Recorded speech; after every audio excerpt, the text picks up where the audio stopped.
Good evening, everyone. Glad that you made it. It always makes us feel better when we're not talking to an empty room. And this is Rod Alley, and Doug and Kim and I are here to conduct a little webinar on. Okay, Rod, we're on. Oh, I thought we were. I was already talking away. So, can everybody hear me? Okay. Is getting any answers back? Yes. Okay, good. All right, good. Glad you guys made it. Thanks very much for not leaving us to talk to an empty room. And we're going to talk a little bit tonight. This is Rod. This is Rod Alley. I'm with Doug and Kim. And somebody's got some extra noise coming in, but hopefully that'll go away soon.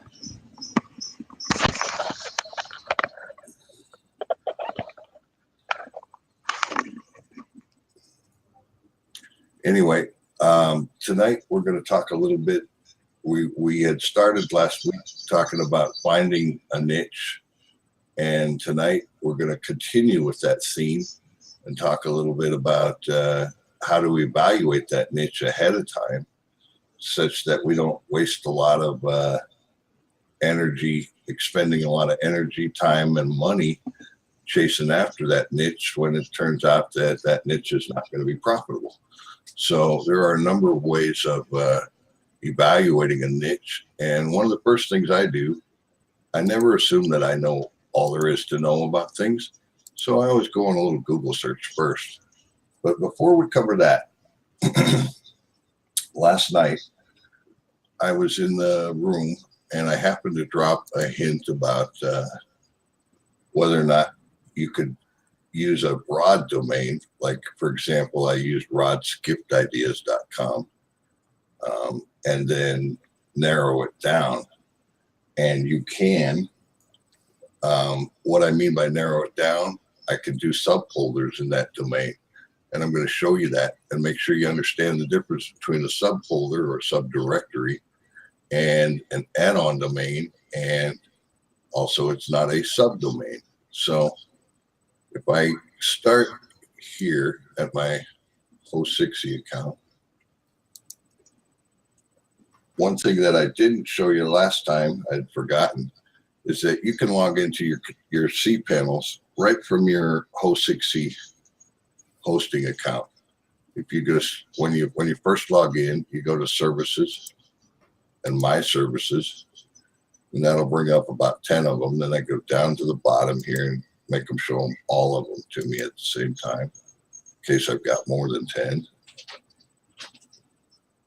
And now I should be seeing more than 10. Anyway, yeah, see, now I'm seeing 12. So I can then choose, let's say, rodskippedideas.xyz.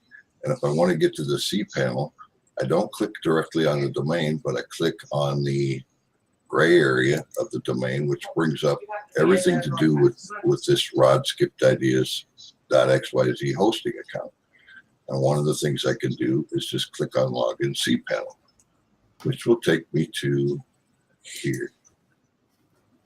Now, I'm going to jump into File Manager in a minute, but one thing that you should know is that cPanels vary from host to host. So I show you what it looks like in Host60, and you might see something totally different if you are using HostGator or SiteGround or any of the other possible hosts. There's generally a pretty common look to what cPanel looks like, but different hosts can have completely different setups. So one thing I want to make sure you understand, when I go into File Manager here, I'm going to see the root domain for my directory, right? And when I click on that, I can see folders in here. In this case, if I didn't have made already some subfolders, I would just have the CGI bin. And then once I make a subfolder, such as this business owners, and how do I do that? I just would click on new folder, the plus sign in the folder, and name it whatever I want to name it. I could name it Puppy Dogs.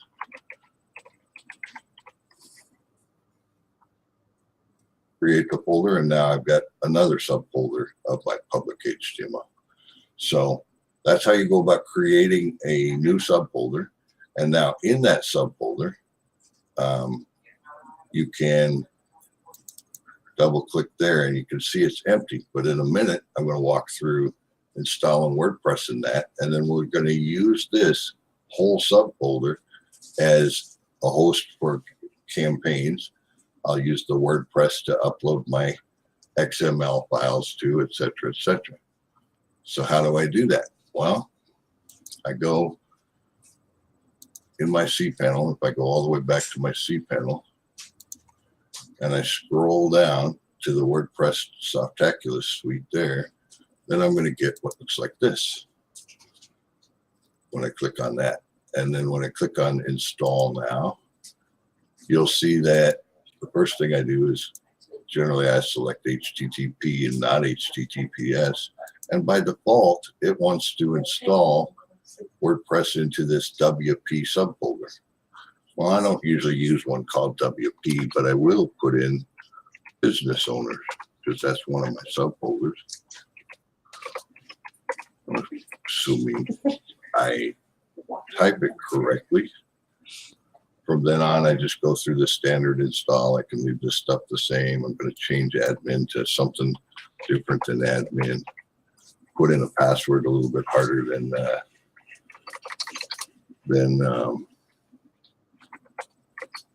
going to hide it. So I'm going to put a password in that's a little bit harder than pass to get.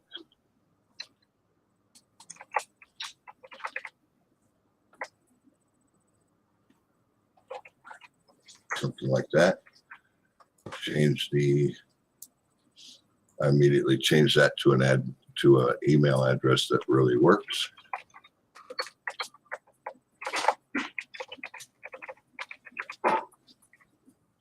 Cut and paste that to the bottom one where it asks again for my email address.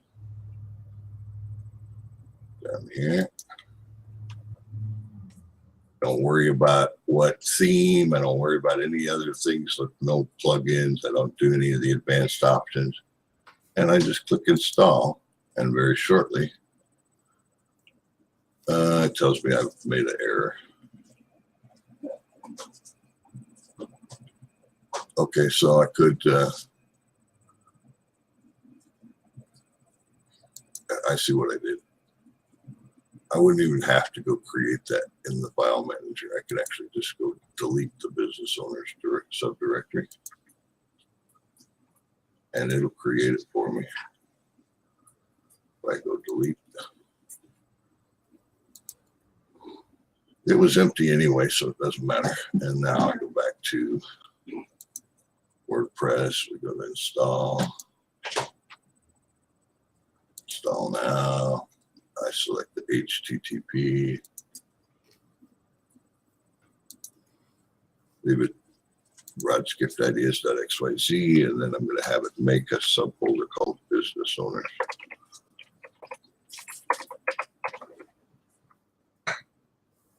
Leave that alone, change my admin to something besides admin.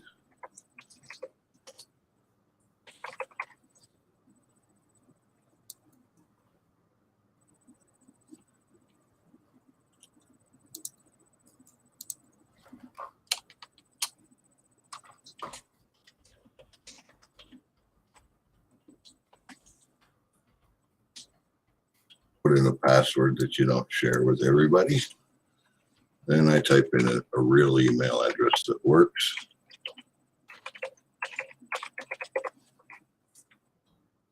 Cut and paste that down the bottom.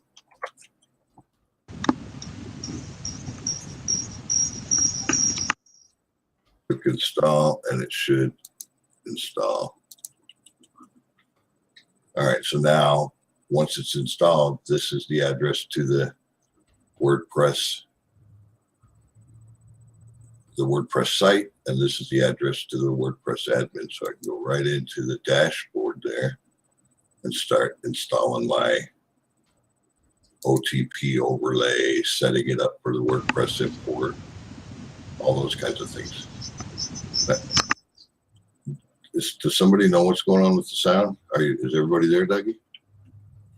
I don't know what that is.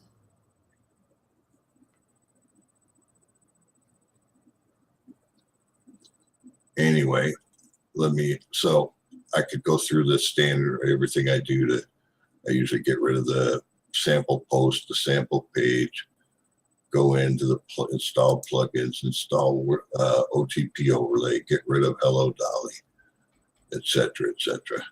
Get it set up and ready to go to be able to import my WordPress XML file.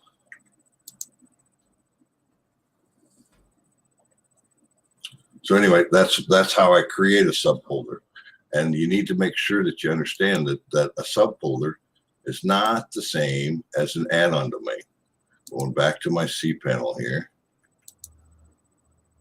If I go back to the main cPanel here, you'll see that let's say, for example, that I chose diapers or something, and then I decided later, you know what, I don't want to even do diapers, or maybe I used a .xyz or .club or some cheap domain, and I decided I really want to use, to drive traffic, I'm going to use a .com domain, and I want it to be specific to what it is I'm selling. So I could use a diapers.xyz and just do an add-on domain for it, which we've talked about in previous.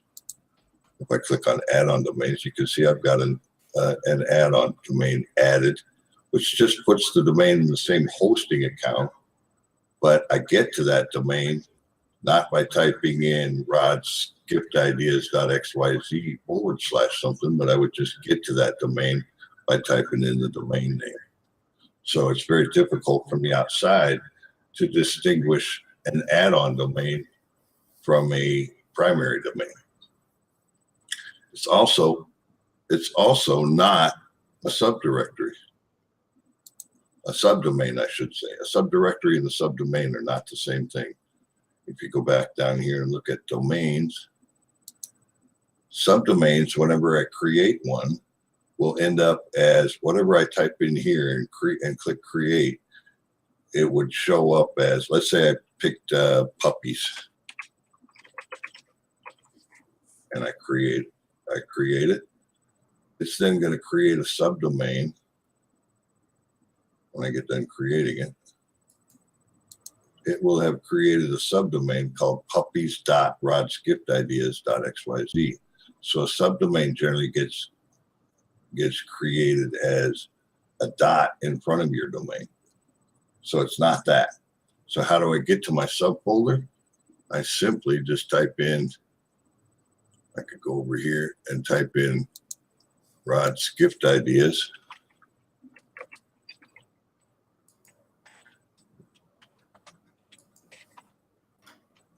XYZ / whatever my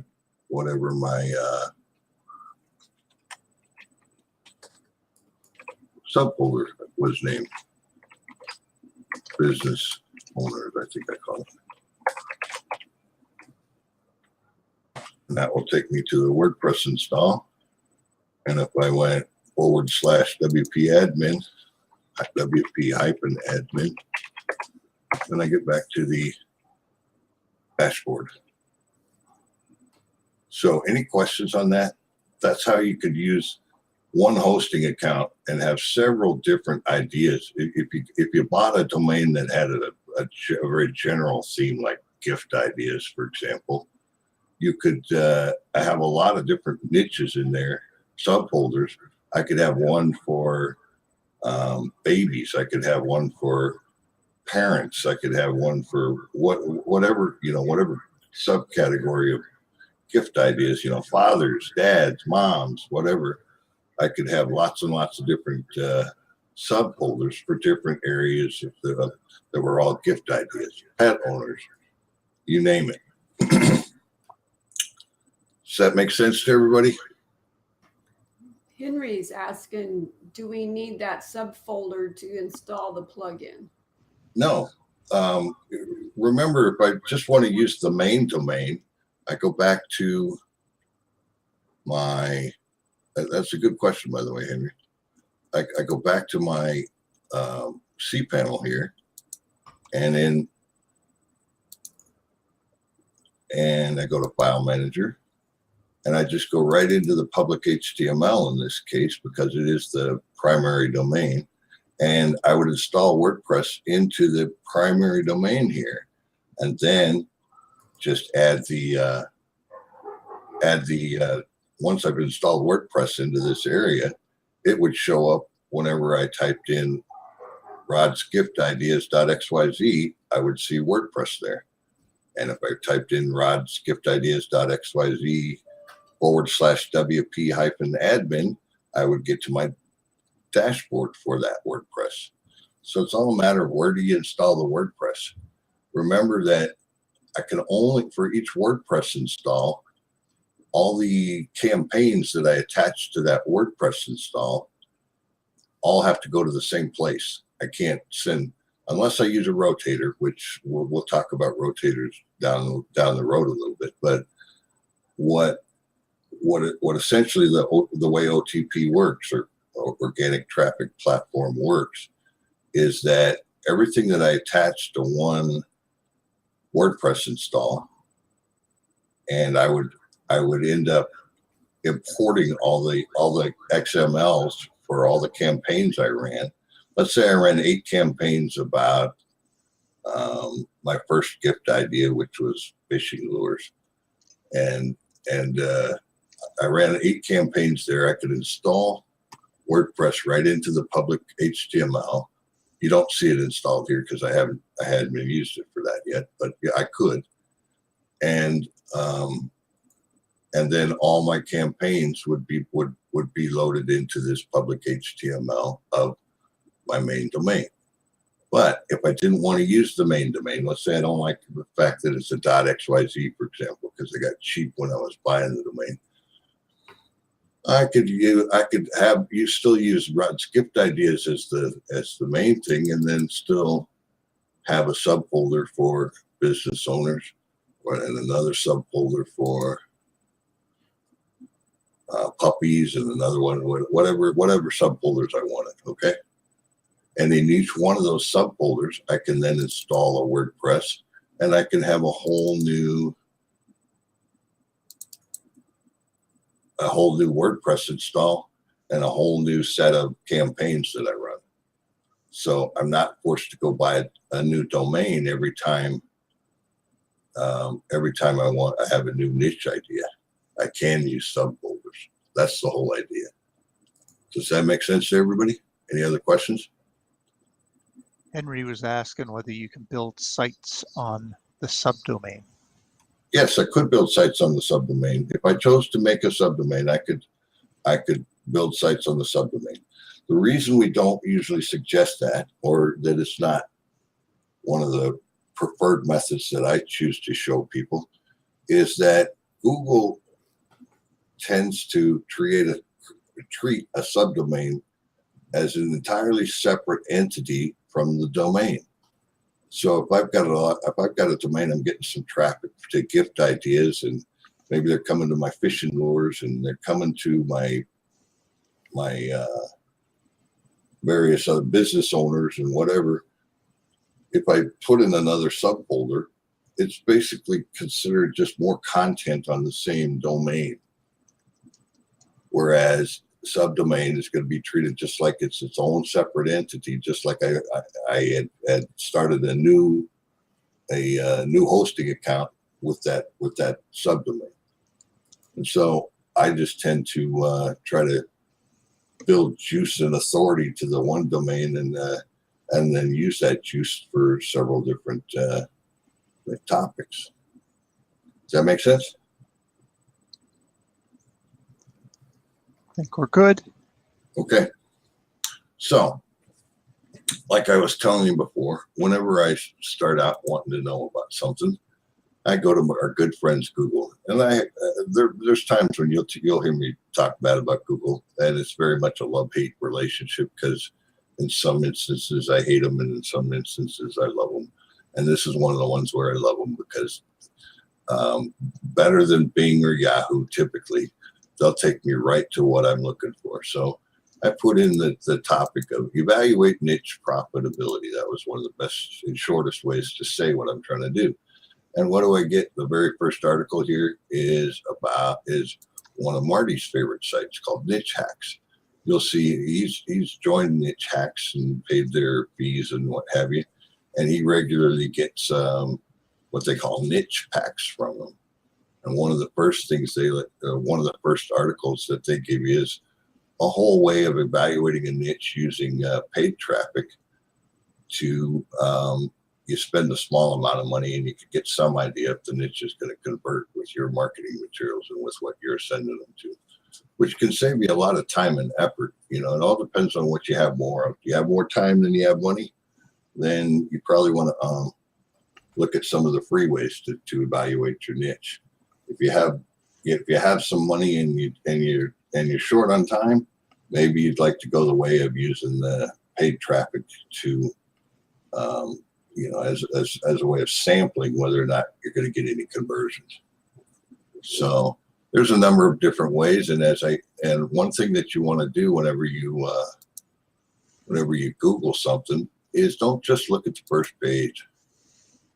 Go all the way down, drill down a little bit, go to the second and third pages at least, and look at the various sources they have. Now, I still owe you notes from last week, and I promised to give you some notes from this week. One of the things I've done is just capture a few of the pages that I found under webinar here. Some of the pages and some of the videos that I've found that have to do with evaluating your niche.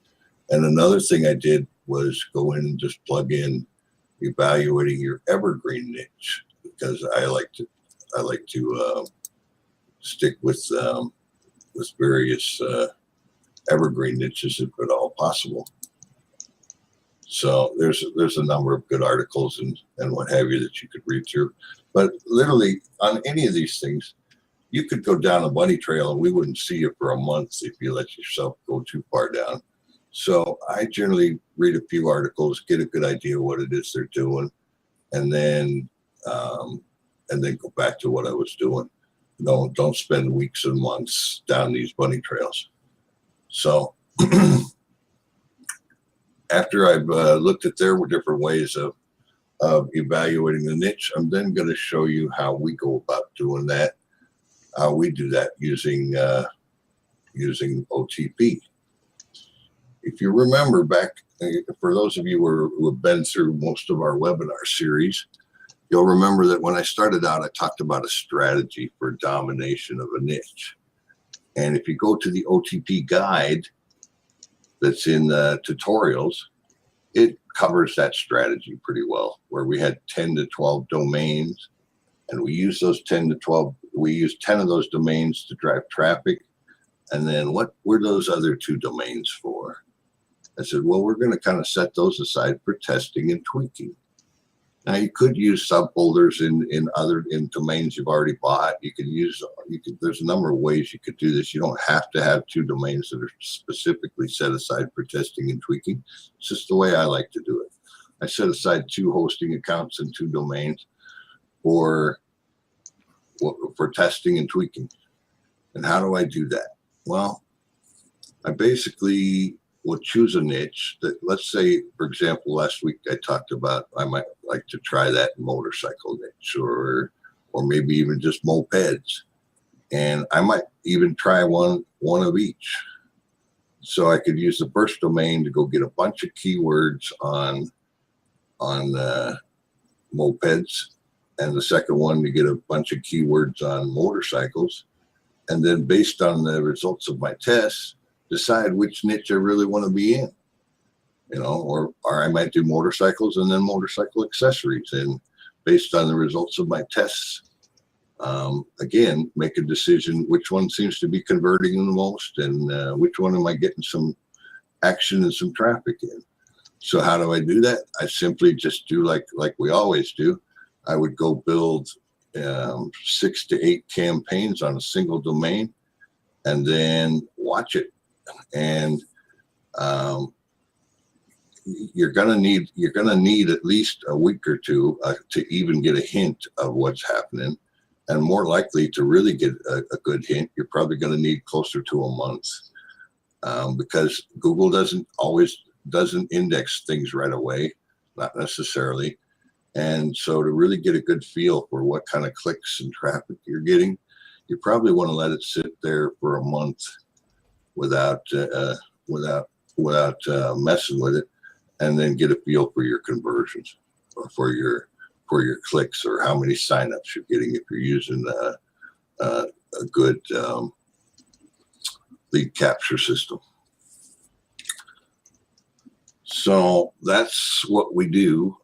Typically, we build out 6 to 8 campaigns. Now, there's a difference between the way that I like to do it and the way Cliff does it. I like to do it with a good sampling of languages, because that'll give me a hint.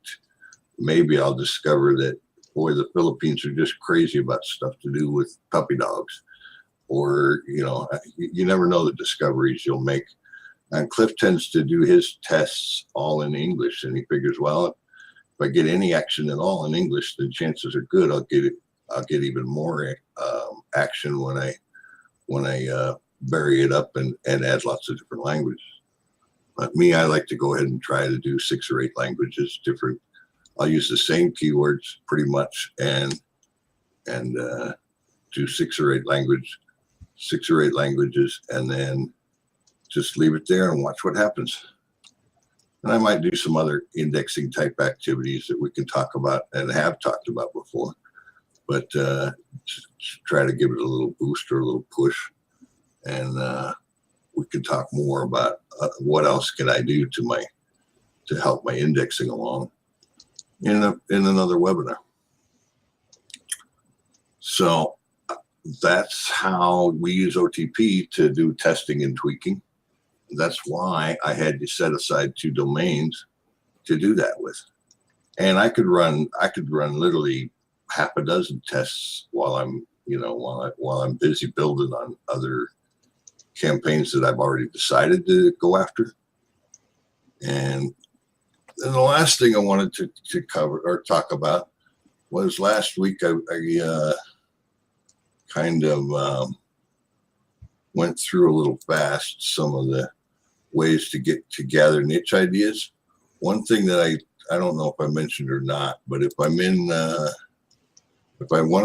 if I've decided I want to be in the internet marketing niche, there's a good site called muncheye.com. I think it's right here, where I can use this to be aware of what products are being launched in the upcoming months, and get an idea find a good product to promote.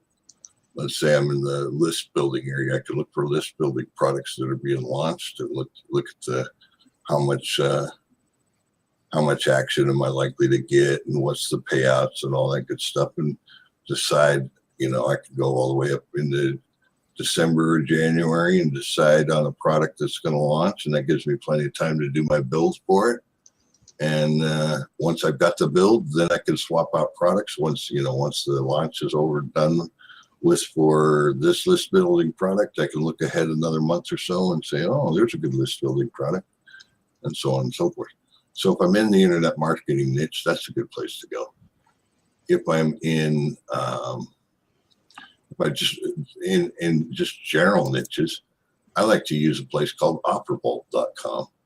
Okay, Offervault is not a particular network. They're a conglomeration. They basically will list all kinds of networks, generally what they call CPA networks. And so if I go to the home here, you can see they've got just tons and tons of offers, just page after page after page offers. And I could plug in anything from, let's talk about cable TV. and find offers from all the different companies on if I could get a sign up for someone for cable TV. One of the things that I discovered here that I've always decided I wanted to try, and I have a gut feeling it would do really well, but I don't know it yet for sure. It's something I'm still going to pursue at some point, is if you plug in, most of you have heard of a website called Fiverr, right? If you haven't, it's a website that you can go get jobs done very cheaply, right? So it's spelled with a double R. And if I plug in Fiverr and go search here at Offer Vault, sure enough, you're going to see that there are places that will pay me to bring a new list to Fiverr. I'm not sure why it's not coming up, but I don't know if I did something wrong here.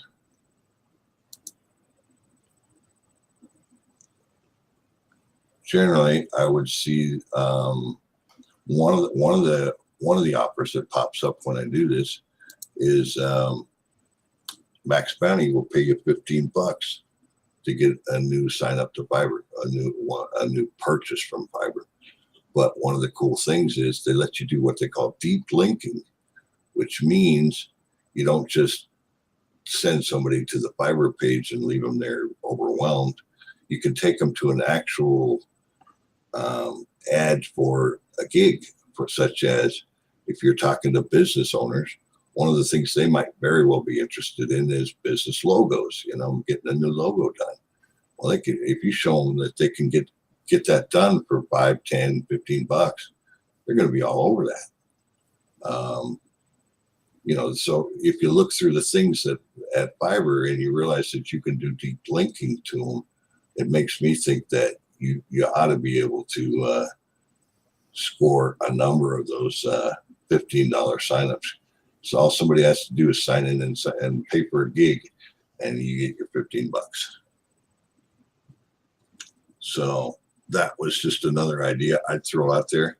I don't want 500 people going after Fiverr, but even if you did, I bet you I could find different offers than you, and so I'm not really worried about the competition. And that's pretty much everything I had intended to cover. Are there any questions that are coming up for us there, guys? No, I think Doug's got them all answered. Oh, he's answering along the side. Thank you, Dougie.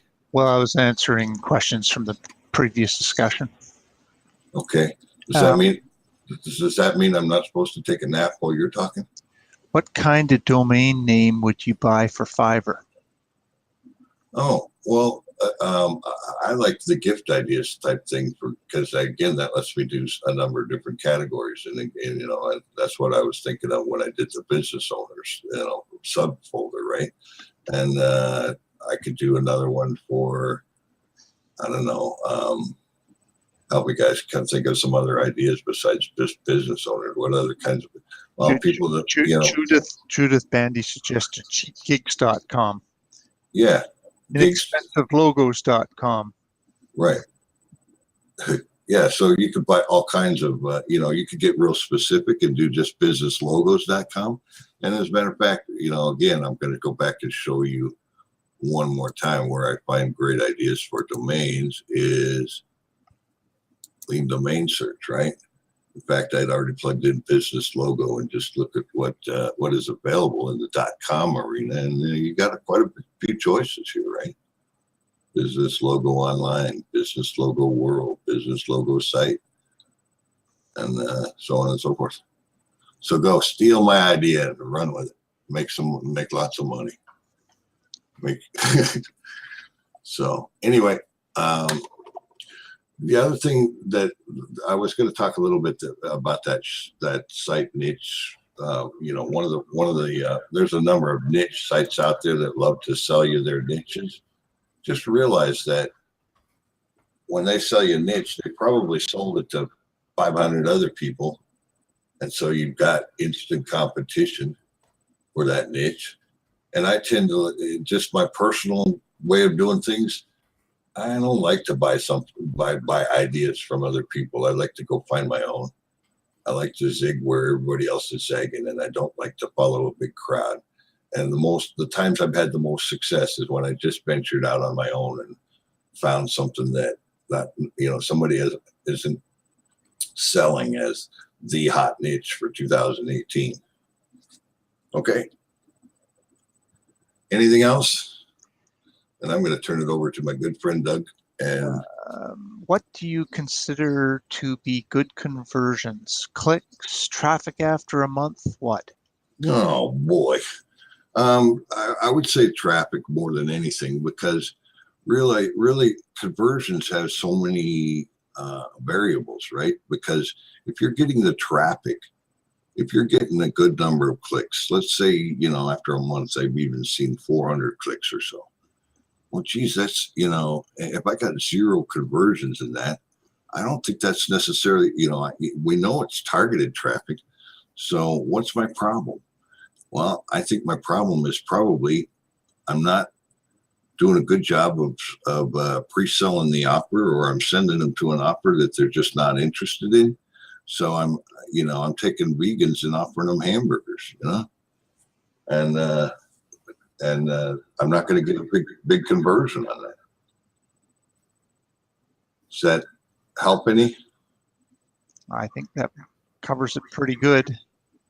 So I most likely look at clicks. One thing to caution you about the indexing, and everybody says, oh, you can get a good idea of your indexing just by going to Google and type in site : and then the name of your domain. Or you can even type in .: and the name of your domain. But I tell you that can vary so much from the location I do it on. I've seen cases where one time you do it, you do exactly that, and you go, wow, I've got 2,400 pages indexed already. And the next day you come back and you do it, or maybe you do it from a different location, or you have your buddy do it in a different state. And he says, yeah, you got 4 pages indexed.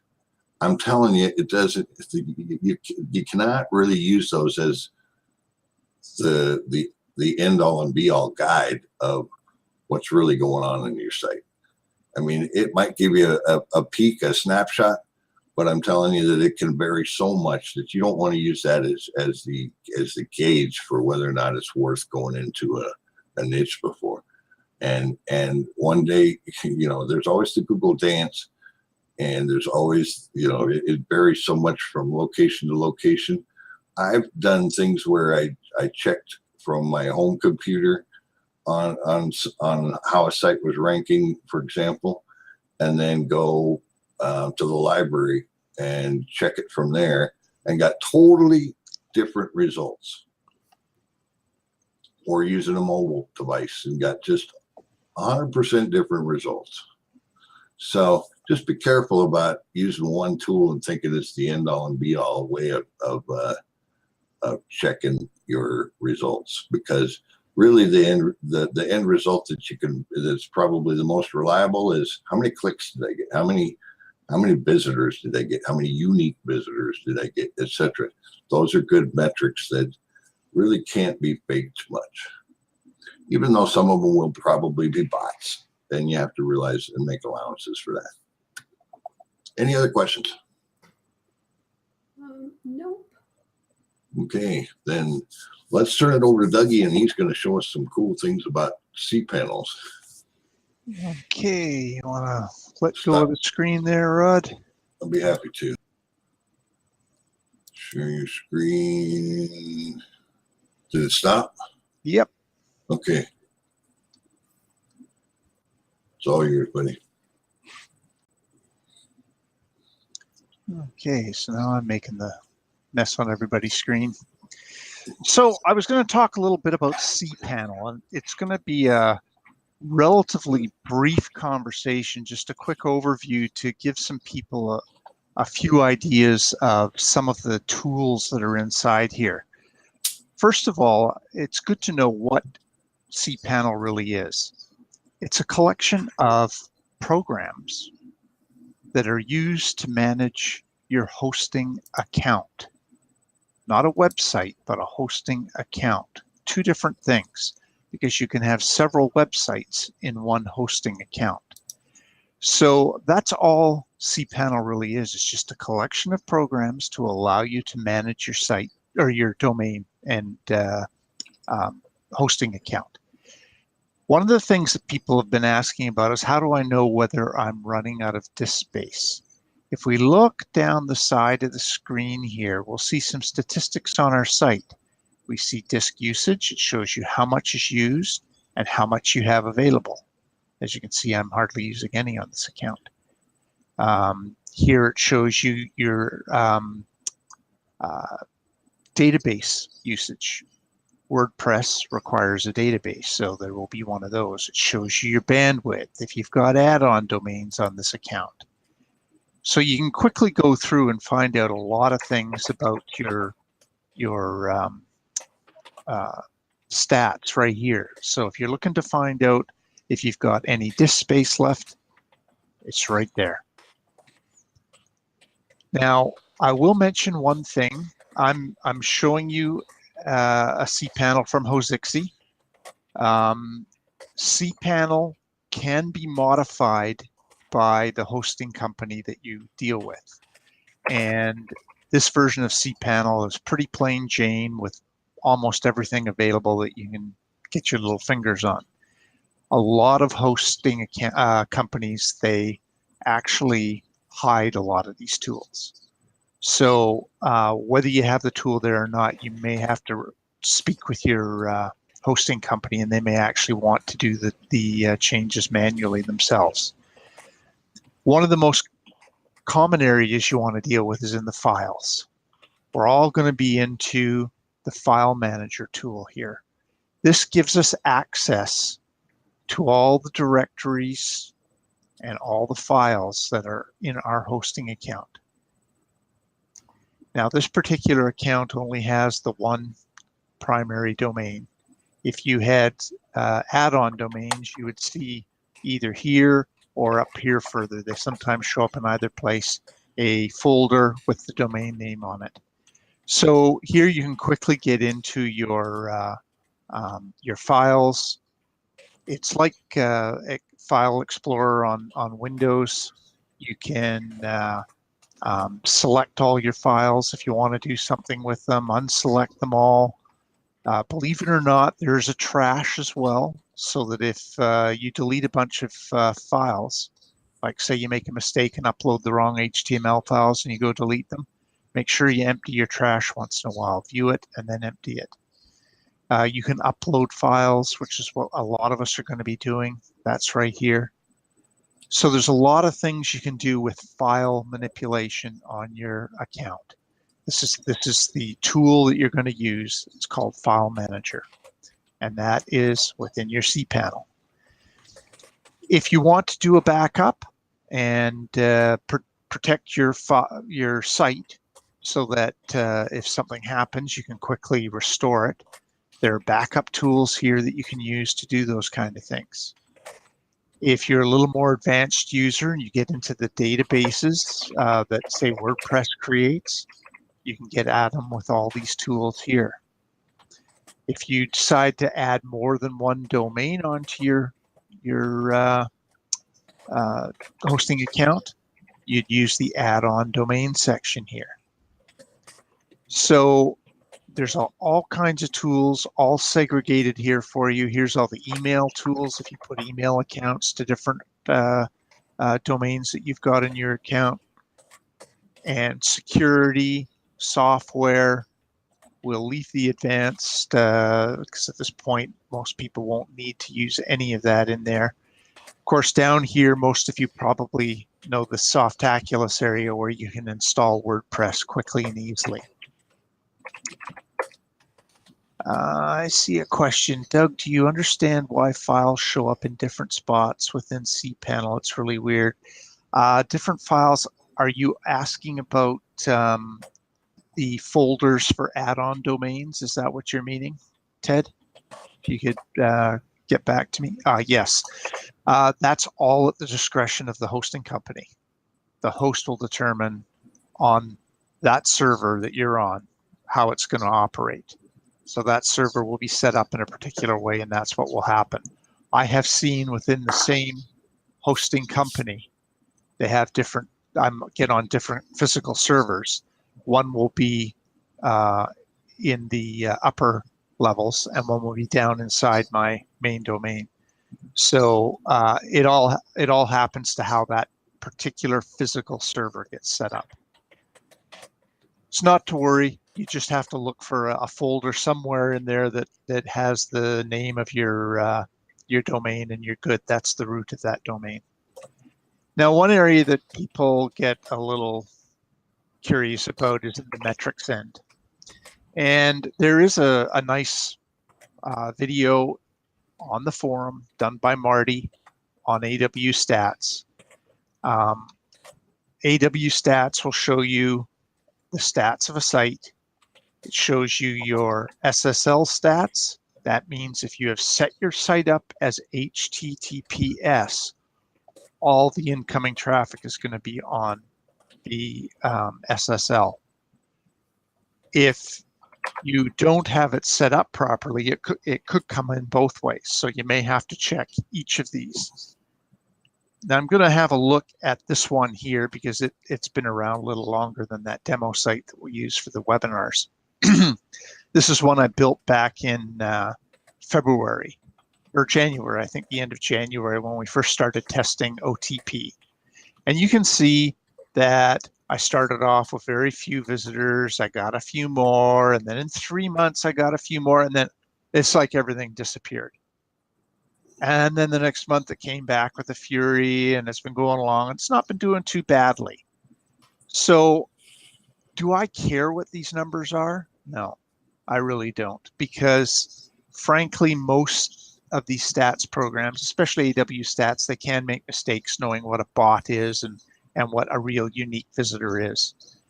But it does let me know that there's traffic coming, and it lets me know that in general there's a fair amount of traffic or there's no traffic.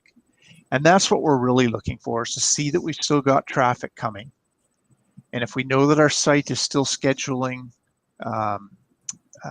pages and posts to come out, then we should still get the bots coming back.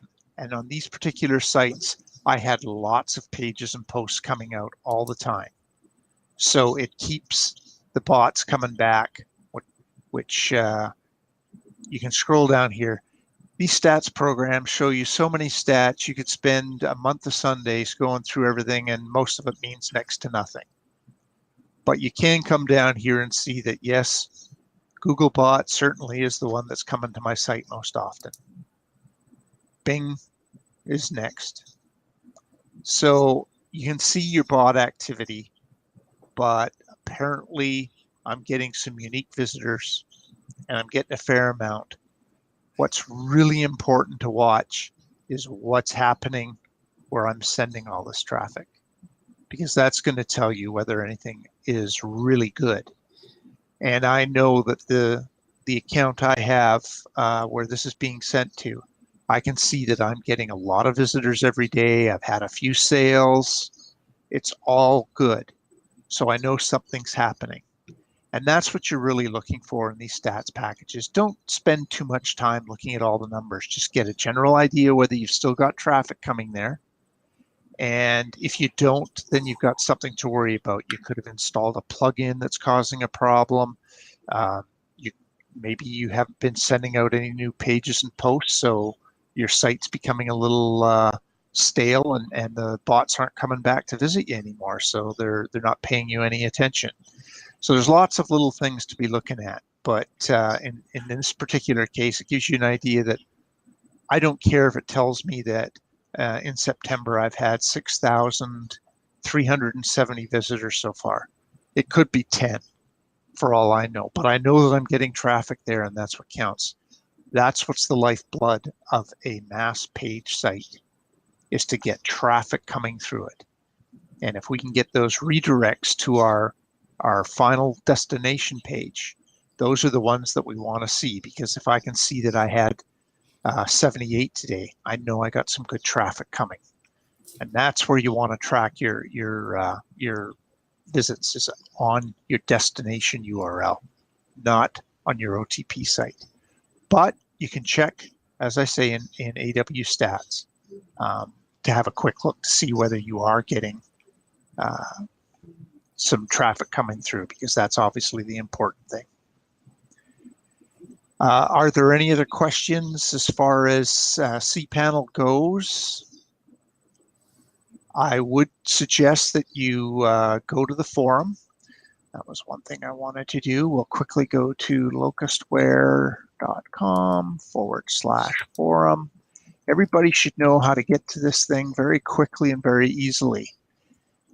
In the software and support tutorials, this is where you'll come in and find all the information on all the different programs that we have. Of course, Organic Traffic Platform is where you want to find out all about that.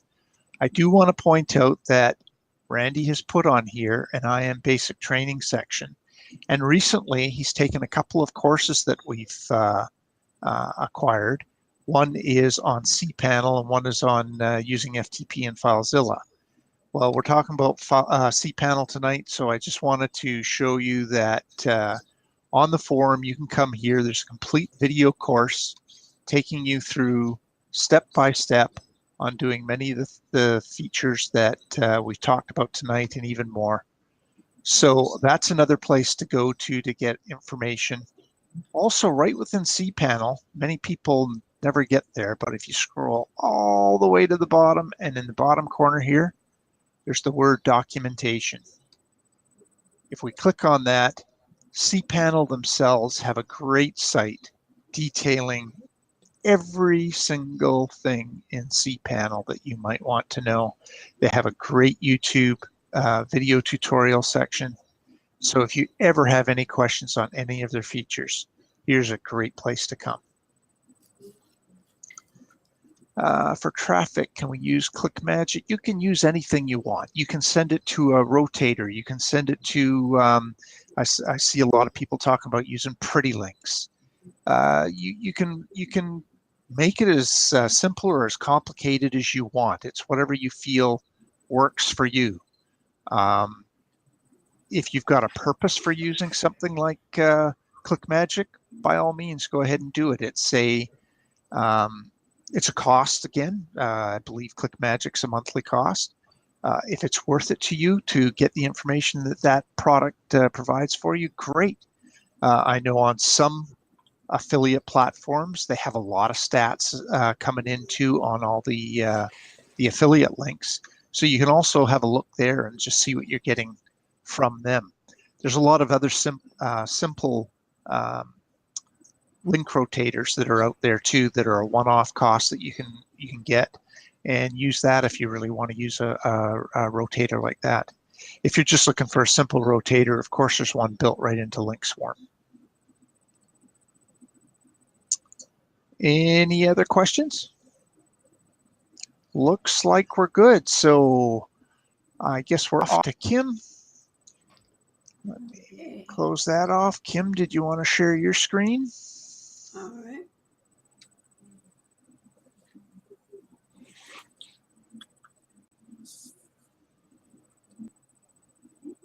Okay. Everybody see that? We see it. Okay. Still see it? The tunnel to infinity. Now we see a blank page and we see LinkSwarm. Okay. I just want to show you a couple of the tools in here. I don't know how many of you have really went through here and checked out the different little tools we have, but they're all very useful. First, I wanted to show you I don't know how many of you have used the keyword tool. It brings back hundreds, sometimes thousands of keywords from your seed keyword. And a lot of people have been asking where they can come up with more keywords at. So this is a really good place. And I thought I would just type in sore feet. I don't know where I got that at, but it just popped in my head. Telling you that the file will be saved to your desktop.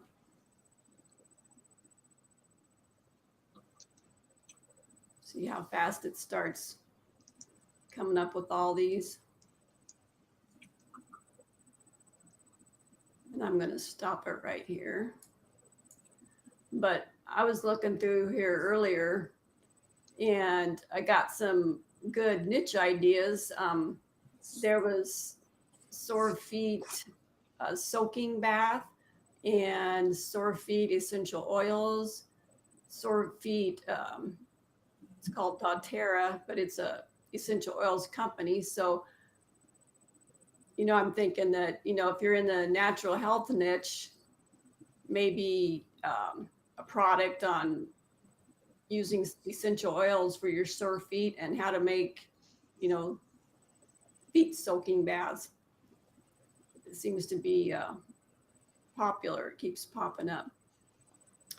So, to show you the other tool, I'm just going to take some of these. I'm going to copy them. Okay, then we're going to go to Data Tagger. And I don't know how many of you have used this one, but you can use these to do the coding to put in your inject boxes on OTP. So I'm going to make a heading 1. That's the beginning, and then the closing tag. Then I'm going to put those words in here. And see how quickly that does that. And then you can just copy these and put them in your inject boxes on OTP. I'm going to get rid of those. And these. You can also use these for pre-pin and post-pin. And so I'm going to put best. And you need to make a space after that if you're going to use it for pre-pin and post-pin. And then you need to do another space before you put the post-pin word. And I'm just going to put remedy just so you can see how this works. See, and then there you got a new set of titles that you can use. And then there's another important tool that really helps with OTP. If sometimes your runs are getting stuck, and a lot of times it's a pattern, they get stuck in the same place. Well, then you need to go check your titles. And a lot of times there's a space in there or special characters. So you can put your list in there, and I'm going to make some mistakes here so you can see how it works. So I'm going to duplicate this.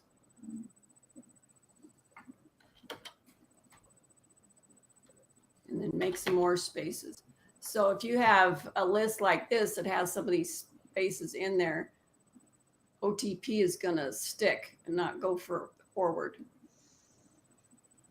So I'm going to do remove duplicates. See how fast that did? It took out all the extra spaces and removed those duplicates that were there. Okay, that's it for the tools for tonight. Any questions? Not so far, Kim. All right. Kim's planning on showing us a few more tools each webinar. So if there's some that you really want to watch, let us know and we'll make sure that we have that on one of the upcoming webinars. Yeah, Michael's saying Kickstart. Yes, I use that a lot too. If you want to, like it says, Kickstart your URL, you can put your domain in there. Peter's asking how to use the link rotation script. The link rotator's a pretty simple tool in the fact that you put all your URLs in one column that you want your link to be rotated through. And in the right-hand column, you put a number for each one of those URLs, and they must all add up to 100 or 100%, right? So if you had 4 URLs and you put 25, 25, 25, 25, then they would each time a visit would go through that rotator, it would send it to the first one, the second one, the third one, the fourth one, then back to the first one, second one, third one, fourth one, and keep rotating. What happens then is you push the little button at the bottom, it creates a PHP script. If you know what PHP is, it's server-side software code. It's what WordPress is made up of. And so you just put that on one of your websites, doesn't matter where, and you use that as your destination URL that you're sending your OTP traffic to, and it will rotate through those 4 items. In an upcoming webinar, we can actually do a demo of it. We weren't prepared for that, but that gets you going if you wanted to try it. It says it is written, okay, the keyword tool says it has written the file to my desktop, but it always has 0 bytes in it. George, I would suggest that it just hasn't kicked in. Quite often I find if the keyword tool doesn't work the first time, I run it the second time, and most often it will work. And other times I have to close the software and start it up again. And I do find that with LinkSwarm, it's best to start it up in run as admin mode. But try running the same search a second time and see if that helps get past it. If not, let us know. Just like remember, I'm pretty sure I've showed you a couple of times, and I know it's in the guide. The first thing I do when I open OTP is I type something in a couple of characters in the space where it says campaign name, which is one of the upper spaces in OTP, and then I tab off of it. And if the characters that I typed in stay, that means it's running properly. I won't get frustrated. Go ahead and do what you want to do. If the characters all of a sudden disappear, that means for whatever reason, it's not running as admin. Even if you told it to run as admin, it can still happen this way. Sometimes it happens half the time.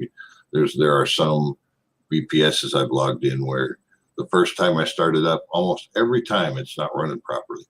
But I quickly do my little check, type a couple ones in the space where it says campaign name, and then I tab off of it, click my mouse somewhere else, and if they disappear, I know right away, close it and reopen it again, or I'm just going to be very frustrated. It used to work perfectly the first time every time, and then there was a Windows update that came along that messed that up, and so you just have it's just a minor annoyance if you know about it, and if you don't know about it, it can be life. Seem like it's a very urgent issue or bug, but all you do is, and the same way it goes with LinkSwarm, it could be not running properly. And so what I typically do is try to run one of the tools in it, and if it doesn't seem to be working right, I close it and reopen it again.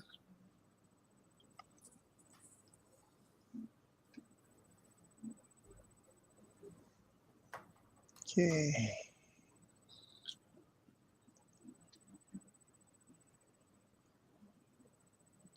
Yes, Paul, I think you will do a lot better with a remote.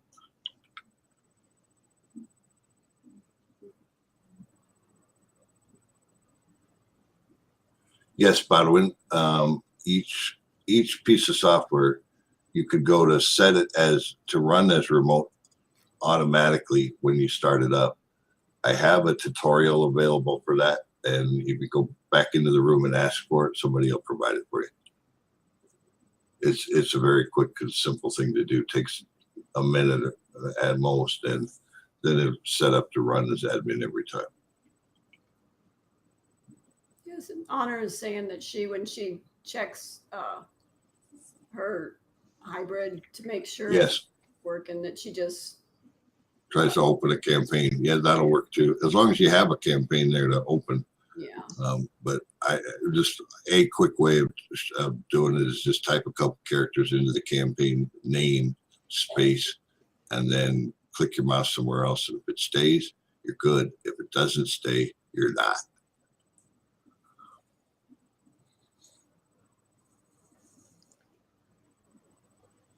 Okay, I don't see any more questions coming up on the screen. We've kept you people here for 65 minutes now. Yeah, Paul, it is a bit of a Windows thing that causes the problem. Also, another thing, many people don't do the updates on their computer. They just don't want to be bothered. I'll tell you right now that will frustrate Windows too. So it is usually best to try and keep up with those if you can. We want to thank you very much for taking the time out of your busy Wednesday evenings and coming to join us. And we'll make the replay available as soon as it's done rendering. Probably sometime later tonight, we'll drop a link to the replay in the Discord room. And you guys have a great night. Thanks for being here. Thanks, guys. Good night. Good night.